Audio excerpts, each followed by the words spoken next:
4, ಕೋಲಾರ ಮತ್ತು ಯಾದಗಿರಿಯಲ್ಲಿ ತಲಾ 3, ದಕ್ಷಿಣ ಕನ್ನಡ ಶಿವಮೊಗ್ಗದಲ್ಲಿ ತಲಾ 2, ಉಡುಪಿ ಮತ್ತು ವಿಜಯಪುರ ಜಿಲ್ಲೆಯಲ್ಲಿ ತಲಾ 1 ಸೋಂಕು ಪ್ರಕರಣ ಪತ್ತೆಯಾಗಿದೆ. ರಾಜ್ಯದಲ್ಲಿ ಒಟ್ಟು ಸೋಂಕಿತರ ಪೈಕಿ 497 ಮಂದಿ ಗುಣಮುಖರಾಗಿ ಆಸ್ಪತ್ರೆಯಿಂದ ಬಿಡುಗಡೆಗೊಂಡಿದ್ದಾರೆ. ಇದುವರೆಗೆ 37 ಮಂದಿ ಸೋಂಕಿನಿಂದ ಮೃತಪಟ್ಟಿದ್ದಾರೆ ಎಂದು ಬುಲೆಟಿನ್ನಲ್ಲಿ ತಿಳಿಸಿದೆ.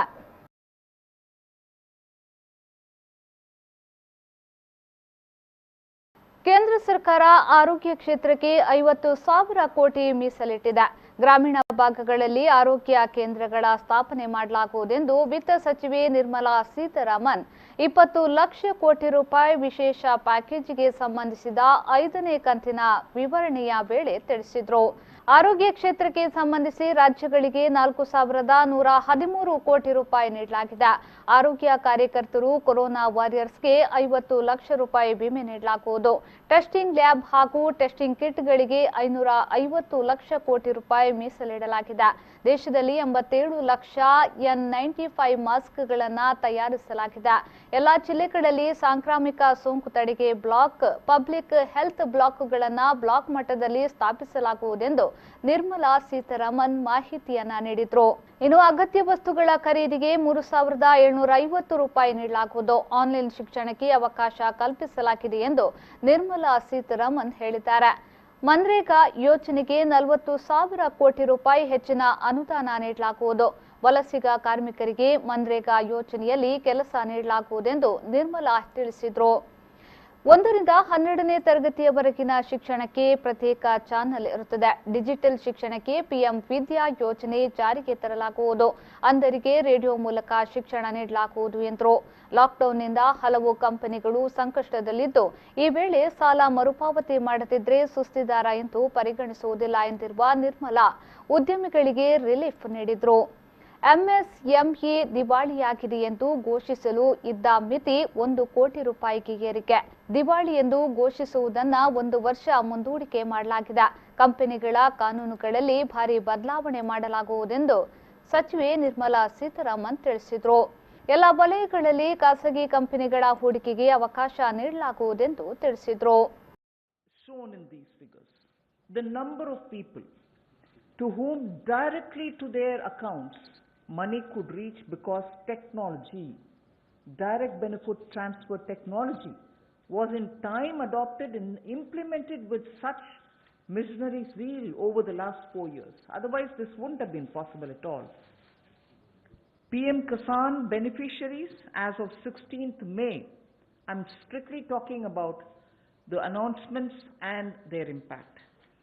One-time transfer of 2,000 rupees each has reached 8.19 crore farmers, and that amount is about 16,394 crores. NSAP beneficiary, the old age and others, first installment 2.812 crores of people. 1,405 crores of rupees in the first installment, again 1,402 in the second installment. The target was to give away 3,000 crores, and that's almost nearly achieved. Jan Dhan account holding women under the PM Garib Kalyan were credited into 20 crore people's accounts. And that amounts to 10,025 crores of rupees. ಶೌಚಾಲಯವಿಲ್ಲದ ಕಟ್ಟಡಗಳನ್ನು quarantine centre ಮಾಡಬೇಡಿ, ಅಂತಹ ಕಟ್ಟಡಗಳನ್ನು quarantine centre ಲಿಸ್ಟ್ನಿಂದ ತೆಗೆದುಹಾಕಿ ಎಂದು ಕುಂದಾಪುರ ಶಾಸಕ ಹಾಲಾಡಿ ಶ್ರೀನಿವಾಸ್ ಶೆಟ್ಟಿ ಹೇಳಿದರು. ಅವರು ಭಾನುವಾರವೂ ಅಧಿಕಾರಿಗಳೊಂದಿಗೆ ತುರ್ತು ಸಭೆ ನಡೆಸಿದ್ರು. ಕುಂದಾಪುರ ತಾಲೂಕು ಪಂಚಾಯತ್ ಸಭಾಂಗಣದಲ್ಲಿ ಅಧಿಕಾರಿಗಳೊಂದಿಗೆ ಸಭೆ ನಡೆಸಿದ್ದು, ಯಾವೆಲ್ಲ ಸೆಂಟರ್ನಲ್ಲಿ ಎಷ್ಟು ಜನ ಎಲ್ಲಿಂದ ಊಟ ಹೋಗುತ್ತೆ, ಅಧಿಕಾರಿಗಳಿಂದ ಪಿನ್ ಟು ಪಿನ್ ಮಾಹಿತಿಯನ್ನ ಪಡೆದುಕೊಂಡ್ರು. ಹೊರ ರಾಜ್ಯಗಳಿಂದ ಇನ್ನೂ 2% ಜನ ಬರಲಿಲ್ಲ. ಈಗ ಬಂದವರು ಕೇವಲ ಹೋಟೆಲ್ ಕಾರ್ಮಿಕರು ಮಾತ್ರ. ಒಮ್ಮೊಮ್ಮೆ ತಂಡೋಪತಂಡವಾಗಿ ಜಿಲ್ಲೆಗೆ ಬರುತ್ತಾರೆ. ಹೀಗಾಗಿ ಬಂದ ಕೂಡಲೇ ಉಪಹಾರ ಪೂರೈಸುವುದು ಕಷ್ಟವಾಗುತ್ತೆ. ಆದಷ್ಟು ಜನರು ಬರುವಾಗಲೇ ಹಣ್ಣುಗಳನ್ನ ತಂದ್ರೆ ಸಮಸ್ಯೆಯಾಗಲಿಕ್ಕಿಲ್ಲ. ಜನರು ಕೂಡ ನಮ್ಮೊಂದಿಗೆ ಕೈ ಜೋಡಿಸಬೇಕು. ಬಂದ ಕೂಡಲೇ ವ್ಯವಸ್ಥೆ ಸರಿಯಲ್ಲ ಎಂದು ಅಧಿಕಾರಿಗಳಿಗೆ ಬೈಯುವುದಲ್ಲ. ಅವರೆಲ್ಲರೂ ನಮಗಾಗಿ ಹಗಲು ರಾತ್ರಿ ದುಡಿಯುತ್ತಿದ್ದಾರೆ. ಹೊರ ರಾಜ್ಯಗಳಿಂದ ಬರುವವರಿಗೆ ಹಾಲಾಡಿ ಮನವಿಯನ್ನ ಮಾಡಿದ್ರು. ಸಭೆಯಲ್ಲಿ ಜನಪ್ರತಿನಿಧಿಗಳು, ವಿವಿಧ ಪಕ್ಷದ ಮುಖಂಡರು ಭಾಗಿಯಾಗಿದ್ರು.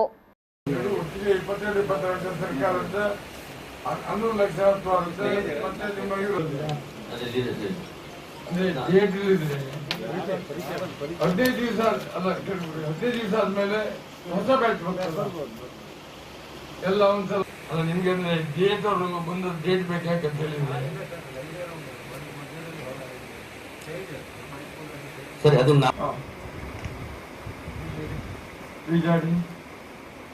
ಇದು 10ನೇ ತಾರೀಕು ಸರ್, 11ನೇ ತಾರೀಕು 11/5/2020 11/5 ಸರಿ 11/5. ಇದೀಗ ಇಂದು ಮಧ್ಯಾಹ್ನದಲ್ಲಿ ಚಿಕ್ಕ ವಿರಾಮ. ಇಂದು ಮಧ್ಯಾಹ್ನ ಪ್ರಾಯೋಜಕರು ಸನ್ ಪ್ರೀಮಿಯಂ ರಿಫೈನ್ಡ್ ಸನ್ಫ್ಲವರ್ ಆಯಿಲ್, ಸಹ ಪ್ರಾಯೋಜಕರು Malabar gold and diamonds, forks wagon, ocean pearl. Power star, super star, challenging star ಜೊತೆಗೆಲ್ಲ ಆಕ್ಟ್ ಮಾಡಿದಿರಲ್ಲ, ನಿಮ್ ಫೇವರೇಟ್ ಸ್ಟಾರ್ ಯಾರು ಮೇಡಮ್? Family star. ಸಿನಿಮಾದಲ್ಲಿ ಕಷ್ಟದಲ್ಲಿರೋರ್ನ ಸ್ಟಾರ್ ಕಾಪಾಡ್ತಾರೆ. ನಮ್ ಫ್ಯಾಮಿಲಿ ಹೆಲ್ತ್ ನ ಅಧಿಕ ವಿಟಮಿನ್ಸ್ ಇರೋ ಈ ಸ್ಟಾರ್ ಕಾಪಾಡ್ತಾರೆ. Sun premium refined sunflower oil, family star. ಉಸಿರಾಟದ ತೊಂದರೆ, ಜ್ವರ, ಕೆಮ್ಮು ಅಥವಾ ಈ ರೀತಿಯ ಕೊರೋನಾ ರೋಗ ಲಕ್ಷಣಗಳನ್ನು ಹೊಂದಿದ್ದರೆ ಆತಂಕ ಪಡಬೇಡಿ. ಆಪ್ತ ಮಿತ್ರ ಸಹಾಯವಾಣಿ 1441 ಕರೆ ಮಾಡಿ ಅಥವಾ ಪ್ಲೇಸ್ಟೋರ್ನಿಂದ ಆಪ್ತ ಮಿತ್ರ ಆಪ್ ಡೌನ್ಲೋಡ್ ಮಾಡಿಕೊಂಡು ಮಾಹಿತಿ ಪಡೆಯಿರಿ. ರೋಗ ಲಕ್ಷಣಗಳನ್ನು ಪತ್ತೆ ಮಾಡಲು ವೈದ್ಯರು ನಿಮಗೆ ನೆರವಾಗುವರು ಹಾಗೂ ಮುಂದಿನ ಸಲಹೆ ನೀಡುವರು. ಈ ಸಹಾಯವಾಣಿಯಿಂದ ಎಲ್ಲರಿಗೂ ಉತ್ತಮ ವೈದ್ಯಕೀಯ ಸಲಹೆ ಸಿಗೋದ್ರಿಂದ ಮನೆಯಿಂದ ಅನಿವಾರ್ಯತೆ ಇಲ್ಲದೆ ಹೊರಗೆ ಬರಬೇಡಿ ಎಂದು ಮನವಿ ಮಾಡುತ್ತೇನೆ. ಕೊರೋನಾ ಟೆಲಿಮೆಡಿಸಿನ್ ಮತ್ತು ವೈದ್ಯಕೀಯ ಸಲಹಾ ಸೇವೆ ಆಪ್ತ ಮಿತ್ರ. ನಮಗೆ ಏನಾದ್ರೂ ಕೋಲ್ಡ್ ಇದ್ದು, ಫೀವರ್ ಬಂದು, ಏನಾದ್ರೂ ನಮಗೇನಾದ್ರೂ ನಮ್ಮಲ್ಲಿ ಏನಾದ್ರೂ ಪ್ರಶ್ನೆಗಳಿದ್ರೆ ಈ ಹೆಲ್ಪ್ ಲೈನ್ ನಂಬರ್ ಫೋನ್ ಮಾಡಿ ನಿಮಗೆ ಸರಿಯಾದ ಮಾಹಿತಿ ಪಡ್ಕೋಬಹುದು. ಅವ್ರು ನಮ್ಮನ್ನು ಗೈಡ್ ಮಾಡ್ತಾರೆ. ಸೊ ಕ್ಲಿನಿಕ್ಗೆ ಹೋಗ್ಬೇಕಾ ಬೇಡವಾ? ಸೊ ಹಾಗಾಗಿ ಆಪ್ತ ಮಿತ್ರ 1441 ಈ ನಂಬರ್ನ ನೆನಪಿಟ್ಕೊಳ್ಳಿ. ಏನೇ ಕನ್ಫ್ಯೂಷನ್ಸ್ ಇದ್ರೂ ನಮ್ಮ ಆರೋಗ್ಯದ ಬಗ್ಗೆ ಅಲ್ಲಿ ಫೋನ್ ಮಾಡಿ. ಈ ಸಹಾಯವಾಣಿಯಿಂದ ಎಲ್ಲರಿಗೂ ಉತ್ತಮ ವೈದ್ಯಕೀಯ ಸಲಹೆ ಸಿಗೋದ್ರಿಂದ ಮನೆಯಿಂದ ಅನಿವಾರ್ಯತೆ ಇಲ್ಲದೆ ಹೊರಗೆ ಬರಬೇಡಿ ಎಂದು ಮನವಿ ಮಾಡುತ್ತೇನೆ. ಉಸಿರಾಟದ ತೊಂದರೆ, ಜ್ವರ, ಕೆಮ್ಮು ಅಥವಾ ಈ ರೀತಿಯ ಕೊರೋನಾ ರೋಗ ಲಕ್ಷಣಗಳನ್ನು ಹೊಂದಿದ್ದರೆ ಆತಂಕ ಪಡಬೇಡಿ. ಆಪ್ತ ಮಿತ್ರ ಸಹಾಯವಾಣಿ 1441 ಕರೆ ಮಾಡಿ ಅಥವಾ ಪ್ಲೇಸ್ಟೋರ್ನಿಂದ ಆಪ್ತ ಮಿತ್ರ ಆಪ್ ಡೌನ್ಲೋಡ್ ಮಾಡಿಕೊಂಡು ಮಾಹಿತಿ ಪಡೆಯಿರಿ. ರೋಗ ಲಕ್ಷಣಗಳನ್ನು ಪತ್ತೆ ಮಾಡಲು ವೈದ್ಯರು ನಿಮಗೆ ನೆರವಾಗುವರು ಹಾಗೂ ಮುಂದಿನ ಸಲಹೆ ನೀಡುವರು.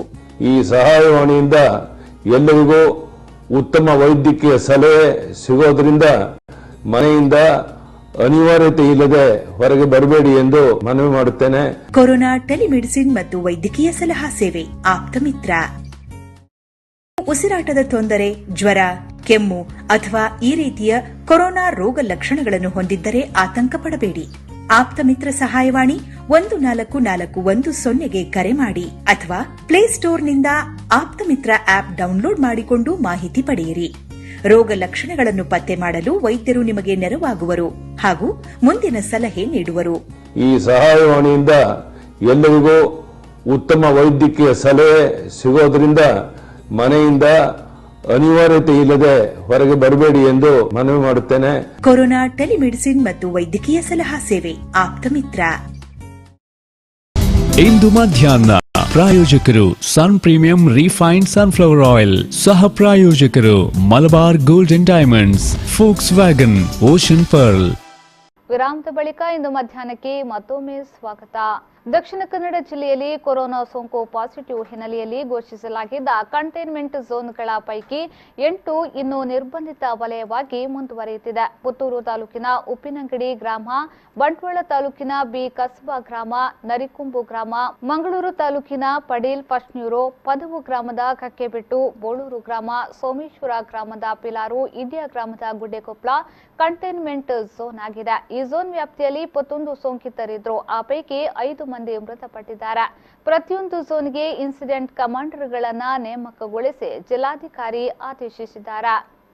ಪ್ರಧಾನಿ ನರೇಂದ್ರ ಮೋದಿಯವರು ಕೇಂದ್ರ ಸರ್ಕಾರದ ವತಿಯಿಂದ ಘೋಷಿಸಿರುವ 20 ಲಕ್ಷ ಕೋಟಿ ರೂಪಾಯಿಗಳನ್ನು ಜನರಿಗೆ ಯಾವ ರೀತಿ ಸಿಗಲಿದೆ ಎಂಬುದು ವಿತ್ತ ಸಚಿವರು ವಿವರಣೆ ನೀಡುವುದು ಪೂರ್ಣಗೊಂಡ ಕೂಡಲೇ ಗೊತ್ತಾಗಲಿದೆ ಎಂದು ಶಾಸಕ ಎಸ್ ಅಂಗಾರ ಹೇಳಿದರು. ಕೊರೋನಾ ಸಂದರ್ಭದಲ್ಲಿ ಲಾಕ್ಡೌನ್ ವೇಳೆ ಜನರು ಸಂಕಷ್ಟಕ್ಕೊಳಗಾಗದಂತೆ ಕ್ರಮ ಕೈಗೊಂಡ ಕೇಂದ್ರ ಸರ್ಕಾರ ಮತ್ತು ರಾಜ್ಯ ಸರ್ಕಾರಗಳಿಗೆ ಕೃತಜ್ಞತೆ ಸಲ್ಲಿಸಿದರು. ಪ್ರಧಾನಿಯವರು ಕೃಷಿ ಸಮ್ಮಾನ್ ಖಾತೆಗೆ 2,000 ರೂಪಾಯಿ ಹಾಗೂ ಜನ್ಧನ್ ಖಾತೆಗೆ 500 ರೂಪಾಯಿ ಜಮೆ ಮಾಡಿದ್ದಾರೆ. ಉಜ್ವಲ್ ಯೋಜನೆಯವರಿಗೆ ಉಚಿತವಾಗಿ ಗ್ಯಾಸ್ ನೀಡಿದ್ದಾರೆ. ಈಗ 20 ಲಕ್ಷ ಕೋಟಿ ರೂಪಾಯಿಗಳ ಪ್ಯಾಕೇಜ್ ಘೋಷಣೆ ಮಾಡಿದ್ದಾರೆ. ರಾಜ್ಯ ಸರ್ಕಾರ 2 ತಿಂಗಳ ಪಡಿತರ ನೀಡಿದೆ. ವೃದ್ಧರಿಗೆ, ವಿಧವೆಯರಿಗೆ, ಅಂಗವಿಕಲರಿಗೆ ಕೊಡುವ ವೇತನ 2 ತಿಂಗಳ ಮೊತ್ತವನ್ನ ಮೊದಲೇ ನೀಡಿದ್ದಾರೆ ಎಂದು ಶಾಸಕರು ಹೇಳಿದರು. ಬ್ಯಾಡ್ಜ್ ಇಲ್ಲದ ರಿಕ್ಷಾ ಚಾಲಕರಿಗೆ ಸಹಾಯಧನ ದೊರೆಯದೆನ್ನುವ ಮಾಹಿತಿಯ ಬಗ್ಗೆ ಪತ್ರಕರ್ತರು ಕೇಳಿದಾಗ ರಿಕ್ಷಾದವರು ನನ್ನ ಗಮನಕ್ಕೆ ತಂದಿದ್ದಾರೆ. ನಿಬಂಧನೆಗಳಲ್ಲಿ ಕೆಲವು ಲೋಪದೋಷಗಳಾಗಿವೆ. ಆ ಬಗ್ಗೆ ಸಚಿವರಿಗೆ ಹಾಗೂ ಜಿಲ್ಲಾ ಉಸ್ತುವಾರಿ ಸಚಿವರ ಗಮನಕ್ಕೆ ತಂದಿದ್ದೇನೆ. ಅದನ್ನು ಸರ್ಕಾರ ಸರಿಪಡಿಸಲಾಗುತ್ತಿದೆ ಎಂದು ಶಾಸಕ ಅಂಗಾರ ತಿಳಿಸಿದರು. ಇನ್ನು ವಿದ್ಯುತ್ ಬಿಲ್ ಹೆಚ್ಚು ಬಂದಿರುವ ಬಗ್ಗೆ ಸೂಕ್ತ ಕ್ರಮ ಕೈಗೊಳ್ಳಲಿದೆ ಎಂದು ಹೇಳಿದ ಶಾಸಕರು, ಸುಳ್ಯದ 110 ಕೆವಿ ವಿದ್ಯುತ್ ವಿತರಣಾ ಕಾಮಗಾರಿಯ ವಿದ್ಯುತ್ ಲೈನ್ಗೆ ಅರಣ್ಯ ಭೂಮಿ ಮಂಜೂರಾತಿಯ ವಿಚಾರ ಮುಖ್ಯಮಂತ್ರಿಗಳಲ್ಲಿ ಪೆಂಡಿಂಗ್ ಇದೆ. ಈ ಕೊರೋನಾ ಗಲಾಟೆ ಮುಗಿದ ಕೂಡಲೇ ಈ ಬಗ್ಗೆ ಮತ್ತೊಮ್ಮೆ ನೆನಪಿಸಿ ಅರಣ್ಯ ಭೂಮಿ ಮಂಜೂರಾಗುವಂತೆ ಮಾಡುತ್ತೇನೆ ಎಂದು ಹೇಳಿದರು. ಜನಗಳ ಒಂದು ಸಮಸ್ಯೆಯನ್ನು ಅರ್ಥ ಮಾಡಿಕೊಂಡು ಪ್ರಥಮ ಹಂತದಲ್ಲಿ ಪ್ರಧಾನಮಂತ್ರಿ ಕೃಷಿ ಸನ್ಮಾನ್ ಯೋಜನೆಗೆ ಸಂಬಂಧಪಟ್ಟ ಯಾರು ಫಲಾನುಭವಿಗಳಿದ್ದಾರೋ ಅವರ ಖಾತೆಗೆ 2,000 ರೂಪಾಯಿಯ ಹಣವನ್ನು ಜಮಾ ಮಾಡುವಂತ ಒಂದು ಕೆಲಸವನ್ನ ಪ್ರಾರಂಭದಲ್ಲಿ ಮಾಡಿದ್ದಾರೆ. ಎರಡನೇದಾಗಿ ಜನ್ಧನ್ ಖಾತೆಗೆ ಸಂಬಂಧಪಟ್ಟಂತ ಯಾರು ಫಲಾನುಭವಿಗಳಿದ್ದಾರೆ ಅವರ ಖಾತೆಗೆ ಕೂಡ 500 ರೂಪಾಯಿಯ ಹಣವನ್ನು ಜಮಾ ಮಾಡುವಂಥ ಕೆಲಸವನ್ನು ಮಾಡಿದ್ದಾರೆ. ಎರಡನೇದಾಗಿ ಉಜ್ವಲ ಯೋಜನೆಗೆ ಸಂಬಂಧಪಟ್ಟಾಗಿ ಯಾವ ಫಲಾನುಭವಿಗಳಿದ್ದಾರೋ ಅವರಿಗೆ ಉಚಿತವಾಗಿರತಕ್ಕಂಥ ಗ್ಯಾಸನ್ನು ವಿತರಣೆ ಮಾಡುವಂಥ ಒಂದು ಕೆಲಸವನ್ನು ಕೂಡ ಮಾಡುವುದರ ಮೂಲಕ ಮಧ್ಯಮ ಮತ್ತು ಬಡ ವರ್ಗದ ಜನಗಳಿಗೆ ಕೂಡ ಆ ಕುಟುಂಬಗಳಿಗೆ ಕೂಡ 2 ತಿಂಗಳ ಪಡಿತರ ಸಾಮಗ್ರಿಗಳನ್ನ ಒಂದೇ ಸಂದರ್ಭದಲ್ಲಿ ಕೊಡುವಂಥ ಒಂದು ಕೆಲಸವನ್ನು ಮಾಡಿರುವಂಥದ್ದು. ಇನ್ನು ಅನೇಕ ರೀತಿಯ ವಿಧವಾ ವೇತನ, ವೃದ್ಧಾಪ್ಯ ವೇತನ, ಸಂಧ್ಯಾ ಸುರಕ್ಷಾ ಈ ರೀತಿಯ ಯಾವುದು ವೇತನಗಳಿದೆಯೋ ಆ ಒಂದು ವೇತನವನ್ನು ಕೂಡ 1-2 ತಿಂಗಳ ವೇತನವನ್ನು ಕೂಡ ಪಾವತಿ ಮಾಡುವಂಥ ಒಂದು ಕೆಲಸವನ್ನು ಕರ್ನಾಟಕ ರಾಜ್ಯ ಸರ್ಕಾರದಲ್ಲಿ ಕೆಲಸ ನಿರ್ವಹಿಸುತ್ತಿದ್ದ ಕಂಪನಿ ರಾತ್ರಿ ನಿಲ್ಲಲು ಅವಕಾಶವೇ ನೀಡದೆ ಕೈಬಿಟ್ಟ ಹಿನ್ನೆಲೆಯಲ್ಲಿ ರಾತ್ರೋರಾತ್ರಿ ಖಾಸಗಿ ಹಾಲ್ ಒಂದರಲ್ಲಿ ತಂಗಲು ವ್ಯವಸ್ಥೆ ಕಲ್ಪಿಸಿದ ಪಡುಬಿದ್ರಿ ಪೊಲೀಸರ ಕಾರ್ಯ ಸಾರ್ವಜನಿಕ ವಲಯದಲ್ಲಿ ಪ್ರಶಂಸೆಗೆ ಪಾತ್ರವಾಗಿದೆ. ನಂದಿಕೂರಿನ ಕೈಗಾರಿಕಾ ವಲಯದಲ್ಲಿ ಕಾರ್ಯಾಚರಿಸುತ್ತಿರುವ ಉದಯ್ ಶೆಟ್ಟಿ ಎಂಬುವರ ಮಾಲಕತ್ವದ ಶ್ರೀ ಚಕ್ರ ಎಂಬ ಗೋಣಿಚೀಲ ಫ್ಯಾಕ್ಟರಿಯಲ್ಲಿ ಕೆಲಸ ಮಾಡುತ್ತಿದ್ದ ಒಡಿಶಾ ಮೂಲದ 28 ಮಂದಿ ಯುವಕರು ಊರಿಗೆ ಹೋಗುವುದಕ್ಕಾಗಿ ಸಂಬಳ ಪಡೆದು ತಾವಿದ್ದ ರೂಮ್ಗಳನ್ನು ಬಿಟ್ಟು ಬಸ್ ಹಿಡಿಯುವುದಕ್ಕಾಗಿ ಉಡುಪಿಗೆ ಹೋಗಿದ್ರು. ಅಲ್ಲಿ ಯಾವುದೇ ಬಸ್ಸಿನ ವ್ಯವಸ್ಥೆ ಇಲ್ಲದ ಕಾರಣ ರಾತ್ರಿ ಉಡುಪಿಯಲ್ಲೇ ತಂಗಿದ ಯುವಕರು ಶನಿವಾರ ಮರಳಿ ತಾವು ಕೆಲಸ ಮಾಡುತ್ತಿದ್ದ ಫ್ಯಾಕ್ಟರಿಗೆ ಬಂದಿದ್ದರಾದರೂ ಅವರನ್ನ ಸೇರಿಸಿಕೊಳ್ಳಲು ತಯಾರಿಲ್ಲದ ಕಂಪನಿ ಮಾಲೀಕ 2 ದಿನಗಳ ಬಳಿಕ ಬರುವಂತೆ ಹೇಳಿ ಬೀದಿಯಲ್ಲಿ ನಿಲ್ಲಿಸಿದ್ದಾರೆ. ಈ ಬಗ್ಗೆ ಮಾಹಿತಿ ನೀಡಿದ ಪಡುಬಿದ್ರಿ ಪಿಎಸ್ಐ ಸುಬ್ಬಣ್ಣ ಅವರು, ಕಂಪನಿ ಮಾಲೀಕನನ್ನ ನಾನು ಬಹಳಷ್ಟು ವಿನಂತಿಸಿಕೊಂಡರೂ ಅವರನ್ನ ಸೇರಿಸಿಕೊಳ್ಳಲು ಒಪ್ಪಲಿಲ್ಲ. ಆ ಯುವಕರು ರಾತ್ರಿ ಹೊತ್ತು ಬೀದಿಯಲ್ಲಿ ಮಲಗುವ ಸ್ಥಿತಿ ಅರಿತ ನಾವು ಖಾಸಗಿ ಹಾಲ್ ಒಂದರ ಮಾಲೀಕರ ಮನವೊಲಿಸಿ 2 ದಿನಗಳ ಕಾಲ ಉಳಿದುಕೊಳ್ಳಲು ಅವಕಾಶವನ್ನ ಕಲ್ಪಿಸಿಕೊಡಲಾಗಿತ್ತು. 2 ದಿನಗಳ ಬಳಿಕ ಅವರನ್ನ ಅವರ ಊರಿಗೆ ಕಳುಹಿಸಿಕೊಡಲಾಗುವುದು. ಅವರಿಗೆ ಬೇಕಾದ ವ್ಯವಸ್ಥೆಯನ್ನ ಕಲ್ಪಿಸಲಾಗುವುದು ಎಂಬುದಾಗಿ ಹೇಳಿದ್ದಾರೆ. ನಂದಿಪುರ ಶ್ರೀಚಕ್ರ ಫ್ಯಾಕ್ಟ್ರಿಯಲ್ಲಿ ಉದ್ಯೋಗದಲ್ಲಿದ್ದ ಸುಮಾರು 28 ಜನರು ಅಲ್ಲಿ ಉಡುಪಿಯಲ್ಲಿ ಒರಿಸ್ಸಕ್ಕೆ ಹೋಗುವ ಟ್ರೈನ್ ಉಂಟಲ್ಲೆಲ್ಲ ಹೋದರು. ಎಲ್ಲ ಇಲ್ಲಿ ಕೆಂಚೇಳದ ರೂಮ್ ಖಾಲಿ ಮಾಡಿ ಫ್ಯಾಕ್ಟ್ರಿಯಿಂದ ಕೆಲಸ ಬಿಟ್ಟು ಅವರು ಉಡುಪಿ ಹೋದರು. ಉಡುಪಿಯಲ್ಲಿ ಅವರಿಗೆ ಯಾವುದೇ ಟ್ರೈನ್ ಸಿಕ್ಕಿಲ್ಲ. ವಾಪಸ್ ನಿನ್ನೆ ಬರಲಿಲ್ಲ. ಅವರು ಇವತ್ತು ಬೆಳಿಗ್ಗೆ ಬಂದರು, ರಾತ್ರಿ ಉಳ್ಕೊಂಡು. ಇಲ್ಲಿ ಬೆಳಿಗ್ಗೆ ಬಂದಾಗ ಫ್ಯಾಕ್ಟ್ರಿ ಹತ್ರ ಕೇಳಿದ್ರೆ ಫ್ಯಾಕ್ಟ್ರಿ ದನಿ ಯಾವುದೇ ಕಡೆ ನಮಗೆ ಒಳಗೆ ಬರಬಾರ್ದು ತಿರಸ್ಕಾರ ಮಾಡಿದ್ರು. ಅವರಿಗೆ ಇಲ್ಲಿ ಹೋಗ್ಲಿಕ್ಕೆ ಜಾಗ ಇಲ್ಲ. ಅದು ಕಂಜಿನಡ್ಕ ಬಂದಾಗ ಅಲ್ಲಿ ಸಹ ರೂಮ್ ಖಾಲಿ ಮಾಡಲಿಕ್ಕೆ ಅಲ್ಲಿ ಒಂದು ರೂಮ್ ಕೊಡಿಲ್ಲ. ಆದ ನಂತರ ನಾವು ಹೋಯಿತು ಪಬ್ಲಿಕ್ ಫೋನ್ ಮಾಡಿದ್ರೆ ಇವರು ರೋಡಲ್ಲಿ ಎಲ್ಲ ನಿಂತಿದ್ದಾರೆ ಒಂದು 28 ಜನ. ನಾವು ರಿಕ್ವೆಸ್ಟ್ ಮಾಡಿದೆ ಮತ್ತು ನಮ್ಮ ಇಲ್ಲಿಯ ಇವರು ನಮ್ಮ ಸಾಧು ಪೂಜೆ ಹತ್ರ ರಿಕ್ವೆಸ್ಟ್ ಮಾಡಿದಾಗ ಅವರು ನಮಗೆ ಇದು ಕೊಡ್ತೇನೆ ಹೇಳಿದ್ರು, ಹಾಲ್ ಕೊಡ್ತೇನೆ ಸದ್ಕಾಲ 2 ದಿನಕ್ಕೆ ಆಲ್ರೆಡಿ ಟಿಕೆಟ್ ಆಗಿದೆ ಅವ್ರು ಹೋಗ್ತಾರೆ 2 ದಿನದಲ್ಲಿ ಅವರು ನಮಗೆ ಹೆಲ್ಪ್ ಮಾಡಿದ್ದಾರೆ. ಇದು ಈ ಹೊತ್ತಿನ ಪ್ರಮುಖ ಸುದ್ದಿ. ನಿರಂತರ ಸುದ್ದಿಗಾಗಿ ನೋಡ್ತಾ ಇರಿ ವಿ4 ನ್ಯೂಸ್.